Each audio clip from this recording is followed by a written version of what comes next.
இன்றைக்கி நம்ம பார்க்க போகிற ரெசிபி தேங்காய் பால் சாதம் எப்படி செய்யணும் பார்க்கலாமா வாங்க. இப்போ ஒரு குக்கரில் தேங்காய் எண்ணெயும் ரிஃபைண்ட் ஆயில் ரெண்டும் பாதி பாதி எடுத்துக்கலாம்.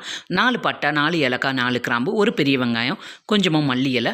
நான் இது கூட ரம்ப இலையை 2 லீஃப் இதோட சேர்த்துக்கிறேன். ரம்ப இலை இல்லைன்னா கருவேப்பிலையும் மல்லி இலையும் யூஸ் பண்ணிக்கோங்க. 2 பச்சை மிளகாய், 1.25 டீஸ்பூன் அளவுக்கு இஞ்சி பூண்டு பேஸ்ட்டும் போட்டு நல்லா இஞ்சி பூண்டோட பச்சை வாசனை போகிற வரைக்கும் நல்லா வதக்கி விட்டுறலாம். இதுலேயே தேவையான அளவுக்கு உப்பும் சேர்த்துடலாம். நான் தேங்காய் பால் சாதத்துக்கு நார்மல் பொன்னி அரிசி தான் எடுத்திருக்கேன். அது இந்த கப்பில் 1 கப் அரிசி எடுத்திருக்கேன். ஸோ 2.5 கப் அளவு தண்ணி. நான் ஒரு 3/4 தேங்காயை நல்லா பேஸ்ட்டாக அரைச்சி அதிலிருந்து இந்த 2.5 கப் அளவுக்கும் தேங்காய் பாலாக தண்ணியை மிக்ஸ் பண்ணி நல்லா புளிஞ்சு எடுத்துக்கிட்டு அந்த பாலை ஆட் பண்ணிவிட்டு நம்ம ஊற வச்சு எடுத்துருக்கிற நார்மல் பொன்னி அரிசி சேர்த்துட்டு நீங்கள் நார்மலாக ஒயிட் ரைஸ்க்கு எத்தனை விசில் விடுவீங்களோ அந்த மாதிரி விசில் விட்டுடுங்க. நல்ல வாசனையோட அது அந்த ரம்ப இலையை சேர்த்தனா சாதம் நல்ல ஜீரக சம்பாலை செஞ்ச மாதிரி ஃப்ளேவர்ஃபுல்லாக இருக்கும். ரம்ப இலையில் நிறைய ஹெல்த் பெனிஃபிட்ஸ் இருக்குது. இருந்தால் சேர்த்துங்க, இல்லைன்னா பரவாயில்ல. இந்த தேங்காய் பால் சாதம் எல்லா விதமான நான்வெஜ் கிரேவி கூடயும் சூப்பர் காம்பினேஷனாக இருக்கும். இந்த வீடியோ பிடிச்சிருந்தா மறக்காமல் சப்ஸ்கிரைப்